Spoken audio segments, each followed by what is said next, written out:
Bible कहती है कि यदि तुम रूल के अनुसार नहीं लड़ोगे तो जीतोगे नहीं। आमीन। अब यह मालूम हो गया कि लड़ना जरूरी है, मुझे शरीर के साथ लड़ना है, क्योंकि जिस समय मैं प्रार्थना करने लगूंगा मुझे फेसबुक याद आएगा। हाँ, उसने क्या कमेंट किया होगा, यार देखो तो सही लाइक कितने बजे। ये एक फाइट है कि अब मैं फेसबुक पे जाऊंगा या मैं प्रार्थना की ओर जाऊंगा। चलो कल रोजा रखते। जैसे ही कल सुबह रोजा रखा, मम्मी ने 3-4 फेवरेट डिशेस बना के सामने रख देनी। अब ये फाइट है कि आज रखने के कल, ये फाइट है। हां, सामने पड़ोसन खड़ी है, गुस्सा तो बहुत चढ़ रहा है कि मुंह पे मुक्का मारे, पर अपने आप को कंट्रोल किया। ये क्या है? एक फाइट है। शरीर पर काबू करना, ब्लू फिल्म को ना देखना, क्या है? एक फाइट है।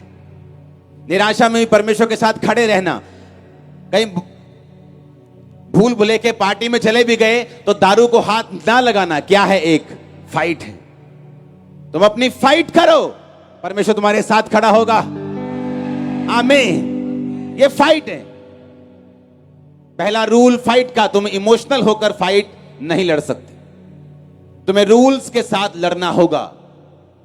तुम्हें रूल्स के साथ लड़ना होगा। आमीन।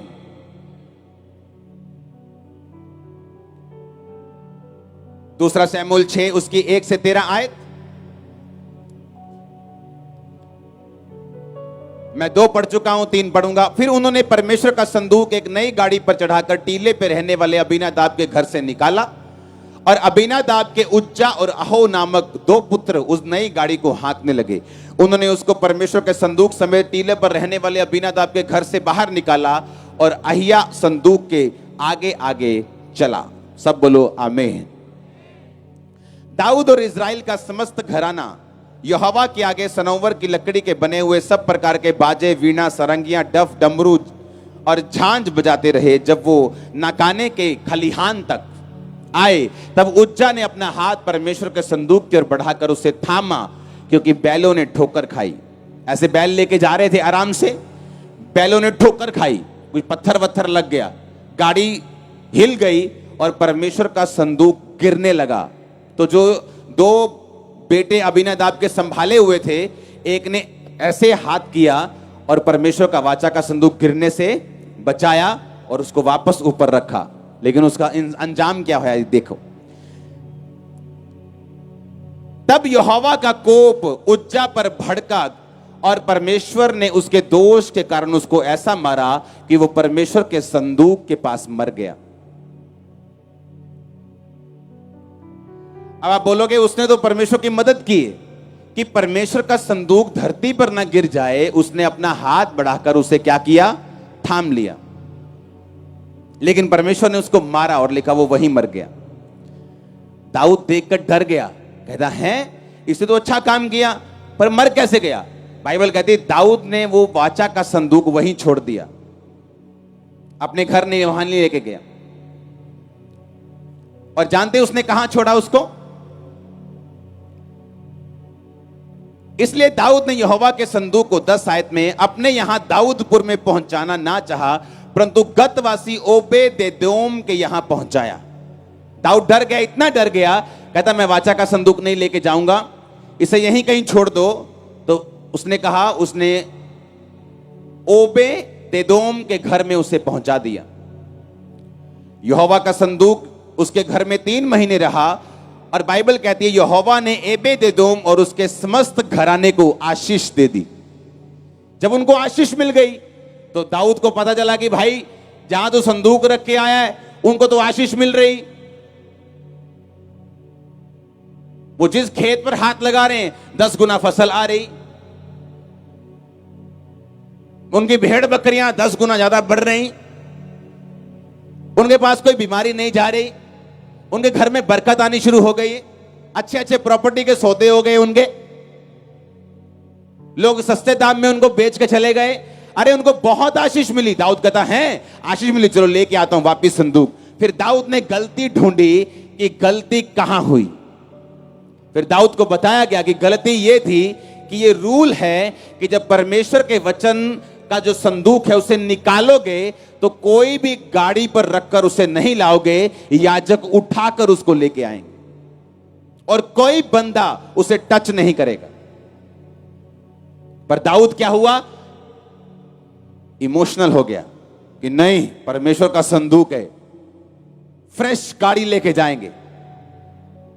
आज के जमाने में बोलो नहीं नहीं, परमेश्वर का संदूक रॉयल्स रॉयल्स में लेके आएंगे, मर्सिडीज में लेके आएंगे, फेरारी में लेके आएंगे, लैम्बोर्गिनी में लेके आएंगे, बेस्ट गाड़ी में परमेश्वर का संदूक लेके आएंगे। लेकिन परमेश्वर ने क्या कहा, तुम मेरा संदूक याजकों से उठवाना और कोई बंदा उनको हाथ ना लगाए, नहीं तो वो मर जाएगा, पहले से बताया गया था।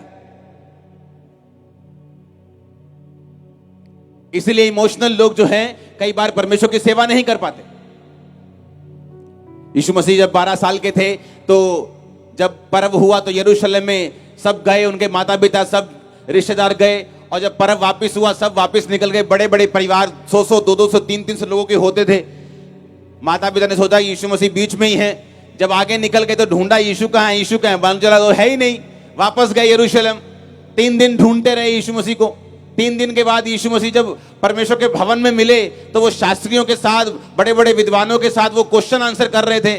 तो माता पिता ने कहा, ए यीशु, तू नहीं जानता हम कुड़ते हुए तुझे ढूंढते हैं, हम कुड़ चुके हैं, हम हाँ समझ रहे हैं आपके नहीं। तो यीशु मसीह इमोशनल नहीं हुए। ओ मम्मी, यीशु मसीह ने कहा, क्या तुम नहीं जानते कि मुझे अपने पिता के घर में होना जरूरी है?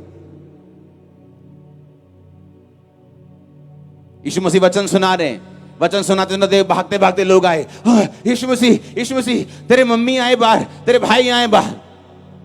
यीशु मसीह ने कहा, मेरे माँ बाप यही हैं जो मेरे वचन को सुनते और मानते हैं। इसका मतलब यह नहीं कि यीशु मसीह के अंदर इमोशन नहीं थे, थे इमोशन। जब वो लाजर की कब्र पे गया, बाइबल कहती है वो रोया। बाइबल कहती है जब वो भेड़ों को, जब वो लोगों को देखता था तो यीशु मसीह ऐसा लिखते हैं कि वो ऐसे लोगों को देखता था जैसे व्याकुल भेड़े हों, और लिखा वो तरस के साथ लोगों को छूता था, तरस के साथ लोगों को ब्लेस करता था, तरस के साथ आंखों को छूता था, और आंखें आती थी लोगों की। वो इमोशन से भरा हुआ था। लेकिन इमोशंस अलग चीज हैं और इमोशनल फूल होना अलग चीज है। हालेलुया। लड़ाई का पहला नियम, आप इमोशनल फूल नहीं हो सकते क्रिश्चियनिटी में अगर आपको लड़ना है और जीतना है तो। सेवकाई की शुरुआत में, सेवकाई के बीच में ऐसे इमोशनल फूल थे जो मेरे साथ सेवा करते थे, लेकिन इमोशनल थे।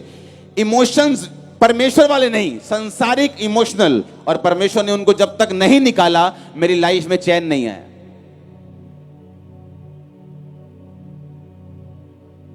हालेलुया। आज हम पीस में हैं, क्यों? क्योंकि ये परमेश्वर का प्लान है आपकी लाइफ में। इमोशंस होना और इमोशनल होना, ये दोनों अलग अलग चीजें हैं। यीशु मसीह के पास आया, यीशु मसीह ने कहा, पतरस चलो, मुझे तीसरे दिन ऐसे ऐसे होगा, तीसरे दिन मैं उठाया जाऊंगा, जी उठूंगा, मुझे क्रूस पे चढ़ाएंगे, दुख देंगे। पतरस साइड पर जाके बोला, ए प्रभु इधर आ, तू, तेरे साथ कभी ऐसा ना हो, दोबारा नहीं गल कही मैनू, तू कभी, तेरे साथ कुछ नहीं होगा। यीशु मसीह ने कहा, शैतान मेरे सामने से दूर हो जा, तू मेरे लिए ठोकर का कारण है, क्योंकि तू मुझे इमोशनल करने की कोशिश कर रहा है जहां मुझे नहीं होना चाहिए। तेरा यार नहीं, मेरा यार, कल नहीं जाना आप चर्च, पक्का दोस्त है ना मेरा तू, कल आप घूमन जाना। ये दोस्ती नहीं, दोस्त के पीछे कौन बोल रहे हैं। और आपको समझना है कि कौन सी बात कहां से निकल रही। हर एक चीज को परमेश्वर के वचन की रोशनी में जांचना है। इसीलिए सब लोग नहीं जीत पाते क्रिश्चियनिटी में, क्योंकि उनको लड़ना नहीं आता।